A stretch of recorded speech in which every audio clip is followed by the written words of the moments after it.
এত বড় বেঈমান ফেরাউনের ঘরে থাইকা আসিয়া আমার আল্লাহকে ভুলি না। আসিয়ার জবান থেকে আমার মাওলার জিকিরের আওয়াজ। ফেরাউন আসিয়া তুমি কার নাম লইলা? বলে আমার রবের নাম। বলে আমি তো মিশরের খোদা, তুমি কোন খোদার নাম নিলা? আসিয়া কয় তোমারে যিনি বানাইছেন তিনি আমার রব। ফেরাউন বলে ছেড়ে দাও, আমারে ডাকো। কয় না। এবার ফেরাউন অত্যাচার শুরু করলো। আসিয়ার উপরে এমন অত্যাচার, ঘুমানোর জায়গা দেয় না, খানাও দেয় না। আসিয়া গোপনে কান্না করে, মালিক দুনিয়ার কষ্ট সহ্য করে নিলাম, তুমি আযাব হাসরের ময়দানে দিও না। হাসরের ময়দানের আযাব সহ্য করতে পারবো না। আসিয়ার বিরুদ্ধে সর্বশেষ ফেরাউন ঘোষণা দিল, আসিয়াকে শুলিবিদ্ধ করা হবে, ফাঁসি দেওয়া হবে। হাজারো মানুষ ময়দানে হাজির। খোদা ফেরাউনের স্ত্রীর জবাই হবে, ফাঁসি হবে। দেখার জন্য লক্ষ লক্ষ মানুষ মিশরের ময়দানে।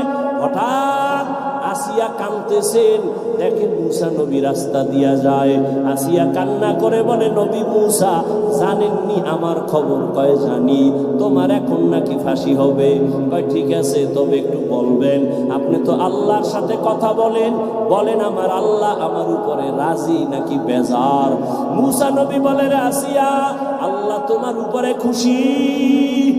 এই কথা শুই না আসিয়ার কান্না বন্ধ হয়ে গেল, মুস্কি মুস্কি হাসে। এবার আসিয়া শুলির মঞ্চে যাইতেছে। ফেরাউন ডাক দিয়ে কয়, আসিয়া এতক্ষণ দেখলাম তুমি কান্না করো, এখন তুমি কেন হাসো?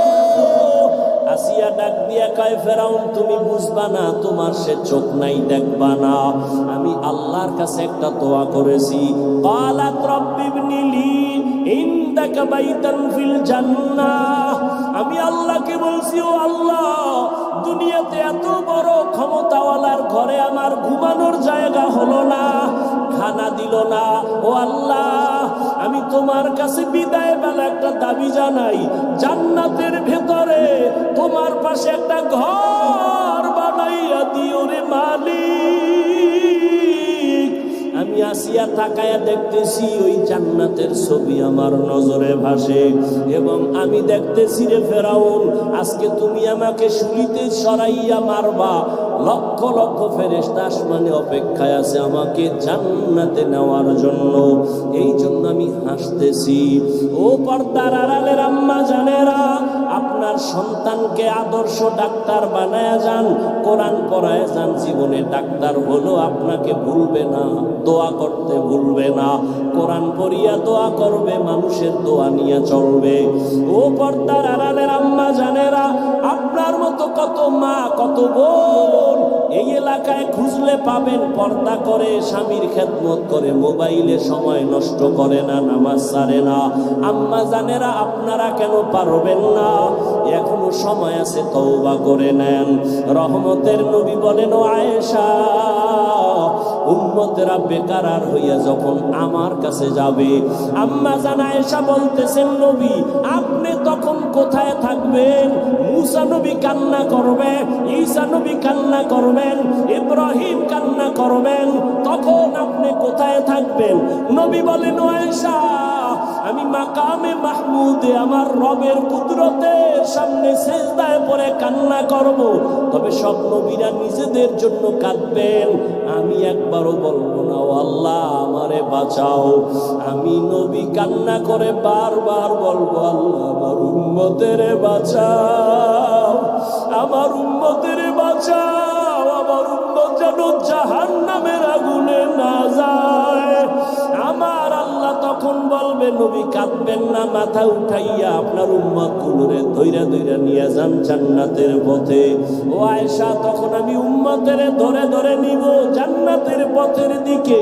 আম্মা জান আয়েশা বলেন, নবী কোটি কোটি কোটি মানুষের ভেতরে মুসা নবীর উম্মত, ঈসা নবীর উম্মত, আপনার উম্মতের চিনবেন কেমনে? নবী বলেন, ও আয়েশা, আমার আশিক উম্মতেরা যারা ওযু বানাইয়া 5 বেলার নামাজ আদায় করবে, কিয়ামতের ময়দানে তাদের ওযুর জায়গাগুলো নূরের আলোতে ঝলমল করতে থাকবে। আমি নবী দেখে দেখে হাউজে কাউসারের সামনে লাইনে দাঁড় করাইয়া আমি নবী নিজের হাতে কাউসারের পানি দেব পেয়ালা ভরে ভরে, আমার উম্মত পান করিয়া জান্নাতের গেইটে গিয়া বসবে। হঠাৎ লাইনে এখনো উম্মত বাকি, একটা পর্দা পড়ে যাবে মাঝখানে। আমি জিজ্ঞাসা করব, এই ফেরেশতা, আমার লাইনে উম্মত আসেনি? বলে আছে। পর্দা ফালাইলা কেন? নবীজিকে তখন ফেরেশতারা বলবেন, ইয়া রাসূলুল্লাহ, এই উম্মতগুলো আপনার ভেজাল উম্মত। আপনি দুনিয়া থেকে বিদায়ের পরে এরা সুন্নাত জবাই করছে, নিজেও নামাজ পড়ে নাই, অন্য নামাজ পড়তো তাও পছন্দ করে নাই, নিজেও দাড়ি রাখে নাই, অন্য দাড়ি রাখলে তাও পছন্দ করে নাই, নিজেও হালাল খায় নাই, অন্য হালাল খাইলে তাও পছন্দ করে নাই, নিজেও পর্দা করে নাই, অন্য পর্দা করতো তাও পছন্দ করে নাই। সহিহ হাদিস, নবী বলেন, তখন আমি একটু রাগ কইরা বলবো, সহকান সহকা লিমান গায়্যারা মিন বাদি। নবী বলবে, দূর হইয়া যা, আমি তোমাদের উম্মত বলে স্বীকার করে নিব না। ওরে বেনামাজি আর গুনাহগারকে আমার আল্লাহ কুদরতি ভাবে আওয়াজ দিয়া বলবেন, ও জাহান্নামের ফেরেশতারা, এই বেনামাজি গুনাহগার গুলোরে জাহান্নামের শিকল লাগাইয়া ধরো। আর যখন আল্লাহর অর্ডার হয়ে যাবে, ফেরেশতারা ধরবে। ওয়াসিকাল্লাযীনা কাফারু ইলা জাহান্নামা যুমারা হাত্তা ইযা জাউহা ফুতিহাত আবওয়াবুহা ওয়া ক্বাল, ও আমার কলিজার যুবক, ও বেনামাজি বাবারা, ও দাড়ি কামানেওয়ালা বাবারা, ও বেপরদাওয়ালা বাবারা, দুনিয়াতে একটা মশার কামড় সইতে পারো না, গুনাহ নিয়ে কবরে গেলে আল্লাহর আযাব কেমনে সহ্য করবা? সূর্যের গরম সহ্য করা যায় না, জাহান্নামের আযাব গুনার কারণে কেমনে সহ্য করবা? আমি বয়ানের শুরুতেই বলেছিলাম, আরে আল্লাহ যারে হেদায়াত দিবে না, নবীরে দেখাও কালেমা পড়বে না, আর যার কপাল খুলিয়া যাবে, নবীকে জবাই করতে গিয়েও কালেমা পড়বে। জানি নাই ময়দানে কার কি হালাত। ও আমার কলিজার যুবক, আল্লাহর ভয় অন্তরে জমা করিয়া এখনো কি পারবা না তওবা করতে? জীবনে তো কম নামাজ ছাড়ো নাই, কম দাড়ি কাটো নাই, মনে চাইছে আড্ডা দিবা দিছো, মনে চাইছে পার্কে যাবা গেছো, মনে চাইছে কারো হক নষ্ট করবা করছো, মনে চাইছে বেগানার দিকে দৌড়াবা দৌড়াইছো, মনে চাইছে সিনেমা হলে যাবা গেছো, মনে চাইছে গান শুনবা শুনছো। আর কত বাবা, এবার পাও দইরা বলে একটু ফিরিয়া আসো। মা বাবার দোয়া নিয়ে চলো, ওলামায়ে কেরামের দোয়া নিয়ে চলো, মুরব্বী শিক্ষকদের দোয়া নিয়ে আগাও। আর মনে মনে আমার আল্লাহকে ডাক দাও, গোপনে ডাকো আর বলো, হে মালিক, এই ময়দানে গুনাহ নিয়ে ঢুকছি, আর বাসায় গুনাহ নিয়ে যাব না, তওবার নিয়ত করে ফেললাম, আর দাড়ি কাটবো না, নামাজ ছাড়বো না, বেপরদায় চলবো না, মা বাবারে কষ্ট দিব মা বাবারে কষ্ট দিব না, উলামায়ে কেরামের বিরোধিতা করে গুনাহগার হব না, নবীজির তরিকা মেনে চলবো। আমার মতো যুবক যদি নামাজ পড়িয়াও চাকরি করে, আমি কেন পারবো না? আমার মতো যুবক যদি নামাজ ঠিক রাখিয়া ব্যবসা করে, আমি কেন পারবো না? আমার মতো যুবক যদি গাড়ি চালায়া নামাজ পড়ে, আমি কেন পারবো না? ও আল্লাহ, করবো না, তওবার নিয়ত করলাম, গলায় ছুরি আসলে মরে যাব, তারপরও আর নামাজ ছাড়বো না, মা বাবার বরদোয়া নিব না, ওলামায়ে কেরামের পরামর্শ নিয়ে চলবো। তবে সবার কপালে তওবা নসিব হবে না, আল্লাহ যাকে কবুল করবেন সে তওবা করে যাবে, ফজরের সময় দেখা যাবে মসজিদে হাজির হয়ে গেছে। আর যার কপাল বড় খারাপ, তওবা না করিয়া আরো বিরোধিতায় লিপ্ত হয়ে যাবে রাস্তায় গিয়া। ও আল্লাহ, জানি না কার অন্তরের কি হালাত, আমি আপনার কাছে আবদার জানাই, এখানে কত উলামায়ে কেরাম হাজির, কত সাদা দাড়িওয়ালারা হাজির, পর্দার আড়ালে কত মা বোনেরা হাজির। ও আল্লাহ, একজনের তওবাও খালি ফিরাইয়া দিবেন না। যাদের অন্তর তৈরি আছে, মুনাফিকি নাই, মরিয়া গেল আর নামাজ ছাড়বা না, দাড়ি কাটবা না, বেপরদায় চলবা না, মা বাবার সাথে বেয়াদবি করবা না, উলামায়ে কেরামের পরামর্শ নিয়া নবীর তরিকা মেনে চলবা, আল্লাহর ভয় তাকওয়া নিয়া জবানকে হেফাজত করবা, সুন্নাত অনুযায়ী চলবা। তওবা করার মতো যদি কারো অন্তর তৈরি হয়, মুনাফিকি না থাকে, খাঁটি তওবার নিয়ত যাদের আছে, দুটো হাত আমার আল্লাহকে দেখাইয়া দাও। ঈসা নবী কাঁদবেন, আল্লাহ আমার উপায় কি হবে?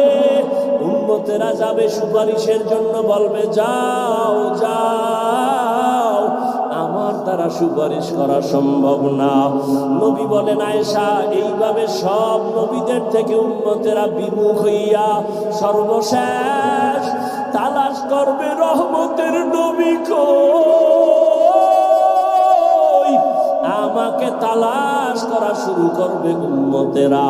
ঈসা নবী বলবে, যাও মুহাম্মদের কাছে যাও। কোন বর্ণনায় আছে ঈসা নবী উম্মতের জায়গা দিয়া নবীর কাছে নিয়ে আসবেন। আম্মা জান আয়েশা বলেন, ইয়া রাসূলুল্লাহ, ওই সময় কি মহিলারা উলঙ্গ? বলে হ্যাঁ। কয় পুরুষেরা উলঙ্গ? বলে হ্যাঁ। কারো কি লজ্জা লাগবে না? নবী বলেন, আয়েশা, হাসরের মাঠ এমন ভয়ঙ্কর হবে, জিন্দেগি মে বন্দগি তু কর নাহি। খারাপ লাগে না?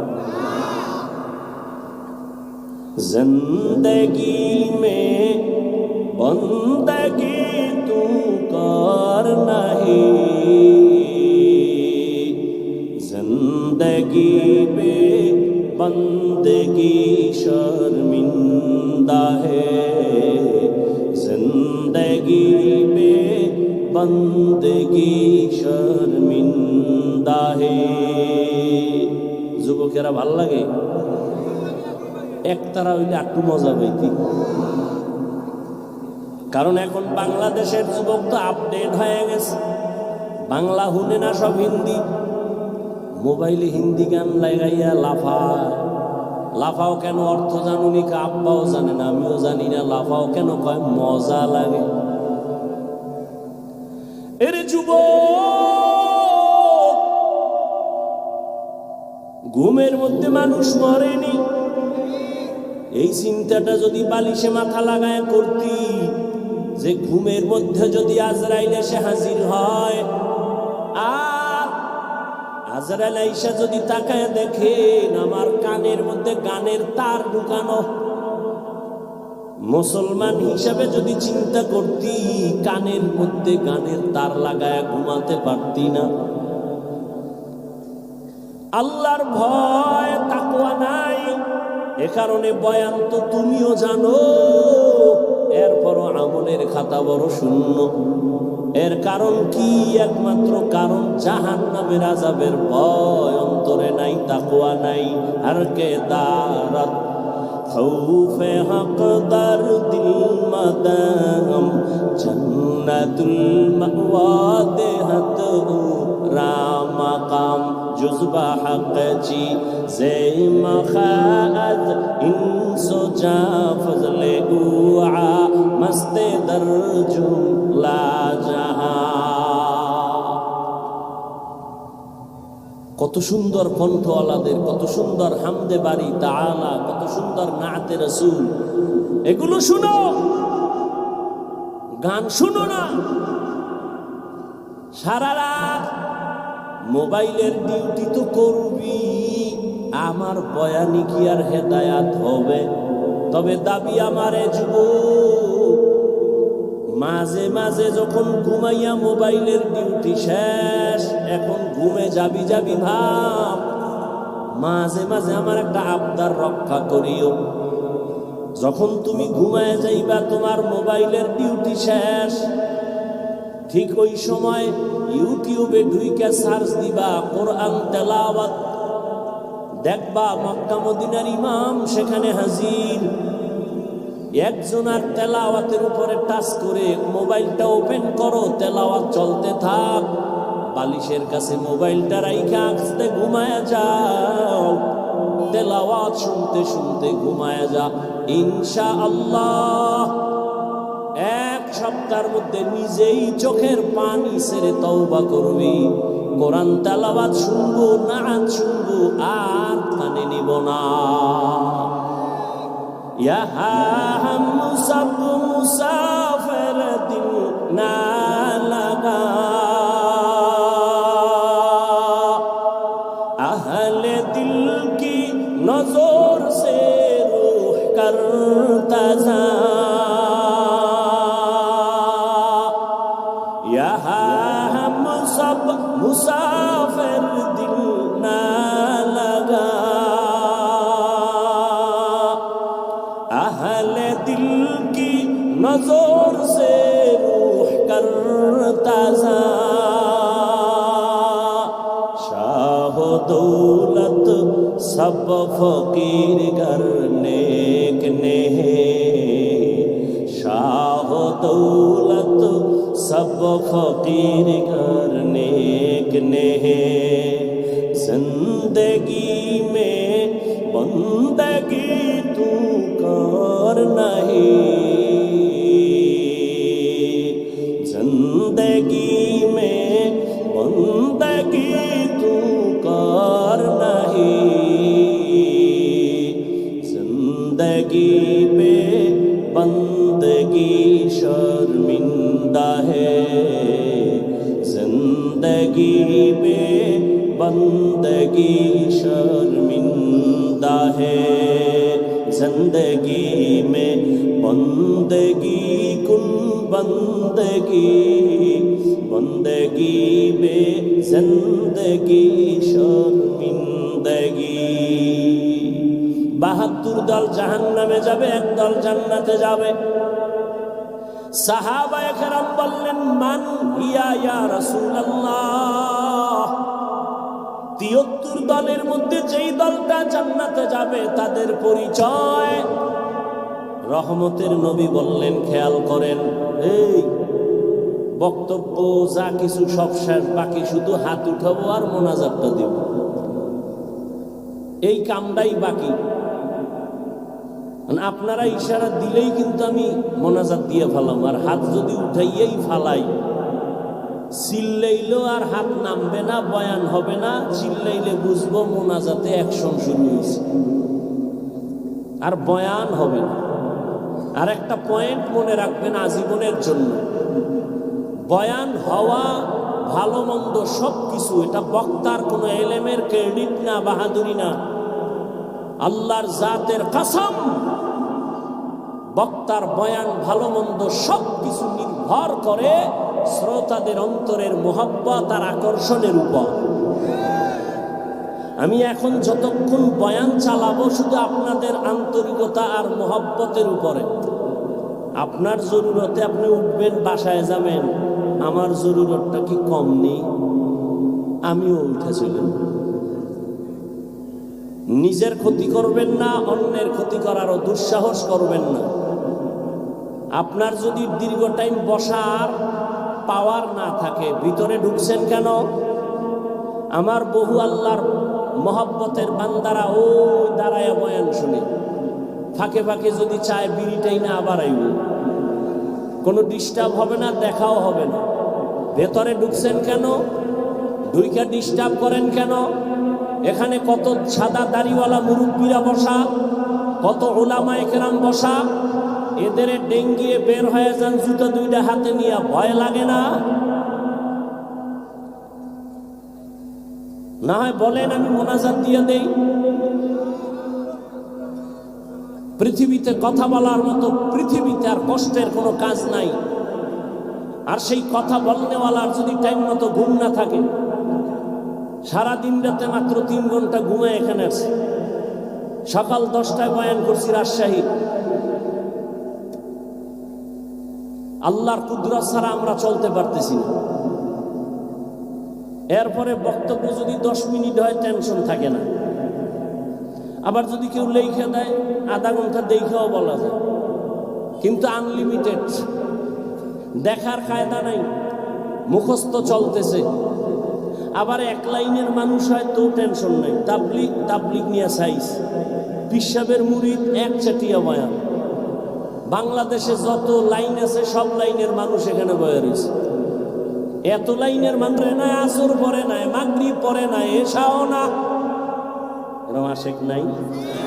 সেও বলে আল্লাহকে ভয় করি, আমি 5 বেলার নামাজ পড়ে বলি আল্লাহকে ভয় করি। যে দাড়ি রাখে না সেও বলে ভয় করি, আমি দাড়ি রাইখা বলি আল্লাহকে ভয় করি। আমি নামাজ পড়িয়া বলি, পর্দা করিয়া বলি আল্লাহকে ভয় করি। আপনি পর্দা না করে বলেন আল্লাহকে ভয় করি। দোনো দলের ভয় কি সমান? না। তাহলে ভয়ের হাকিকতটাই তো বুঝি নাই। আল্লাহকে ভয় করার হাকিকতটা কি? উদাহরণ নাও, একটা সন্তান মা বাবারে ভয় করে, প্রমাণ মা বাবার সামনে সন্তান কখনো অন্যায় করে না। ঠিক একটা ছাত্র শিক্ষকের ভয় করে, প্রমাণ শিক্ষকের সামনে ছাত্র অন্যায় করে না। ঠিক সেই মানুষগুলো আমার আল্লাহর আযাবকে ভয় করবেন, গলায় ছুরি লাগাবে, দাড়ির মধ্যে ছুরি লাগাবে না। हर के दारत खौफे हक दर दिल मदगम जन्नतुल मअवा देहत राम काम जुज़बा हक जी से मखात इंसो जा फजले उआ मस्ते दर जुमला जहा। আল্লাহ তাআলার প্রতি আযাবের ভয় আর এই তাকওয়া আল্লাহর ভয় তোমার অন্তরে নিতে হবে। কোথা থেকে নিবা? লিকুল্লি শাইইন মা'দিনুন মা'দিনুত তাকওয়া কুলুবুল আরিফিন। প্রত্যেক ভালো জিনিস রাখার গোডাউন আছে, তাকওয়ার গোডাউন হলো আল্লাহর প্রিয় বান্দাদের কলব। তাদের সাথে লাইন লাগাও, নজর লাগবে তো অন্তরের মধ্যে আল্লাহর ভয় চলে আসবে। আল্লাহ তাআলা তাকওয়াওয়ালাদেরকে আলাদা পাওয়ার দান করেন, সেই পাওয়ার সাধারণ মানুষকে দান করেন না। ও এলাকার মা বোনেরা, ও যুবক বাবারা, আমি বলতেছিলাম আপনার আমার আল্লাহ এক, নবী এক, কোরআন এক, কাবা এক, ধর্ম এক, কালেমা এক, কাফন এক, কালার এক, কবরের সাইজও এক। কবরের মধ্যে প্রশ্ন হবে 3টা, তাও এক। রবের পরিচয় দাও, ধর্মের পরিচয় দাও, রাহমাতুল লিল আলামিনের পরিচয় দাও। এই 3টা প্রশ্নের জবাব যে দিবে তার কবর হবে নবীজির জবানের কথা, রাউযাতুম মির রিয়াজিল জান্নাহ। আর যারা জবাব দিতে পারবে না, নবী বলেন তার কবর হবে হুফরাতুম মিন হুফারিন নার, জাহান্নামের টুকরা। কে জবাব দিতে পারবে? এর কোনো গ্যারান্টি আছে? আমরা হুজুরেরা পারবো? আরে আমরা হুজুর কেন? জাহান্নামের আযাবের ভয়, ওই কবরের প্রশ্নে কি জবাব দিব? আমি হুজুর কেন? এই ভয়ের কারণে জান্নাতের টিকিট পাইছেন 10 জন সাহাবা, তারাও কাঁদতেছে আল্লাহর আদালতে কেমনে দাঁড়াবো। রাহমতের নবী বলেন, আমি আমার হুজরায় এশার নামাজ পড়ে ঘুমাইলাম, আমি ঘুমাইতে গেলে আমার চোখ বন্ধ হয়, আমার অন্তর ঘুমায় না। আমি হঠাৎ করে শুনি কান্নার আওয়াজ আসতেছে, গভীর রাত, মসজিদ আমার মাথার কাছেই তো মসজিদে নববী, কে কান্না করে? আমি আস্তে আস্তে উঠলাম, বের হইলাম, আমি জানালা দিয়া নজর করে দেখি জান্নাতি 1 নম্বরের সাহাবী আমার আবু বকর গভীর রাতে নামাজে দাঁড়ায়া হাউমাউ করে কান্না করে। নামাজ শেষ করার পরে আমি রহমতের নবী জিজ্ঞাসা করলাম, আবু বকর আপনি নামাজে কান্না করলেন কেন? আমার ঘুম ভেঙে গেছে, আপনি কাঁদেন কেন? আবু বকর কান্না করে বলেন, ইয়া রাসূলুল্লাহ, আল্লাহর আদালতে আমি কেমনে দাঁড়াবো সেই ভয় নামাজে কান্না করেছি। রহমতের নবী বলেন, আবু বকর আপনাকে তো আল্লাহ জান্নাতের 1 নম্বর সাহাবী ঘোষণা দিয়েছেন, এরপর আপনার কিসের ভয়?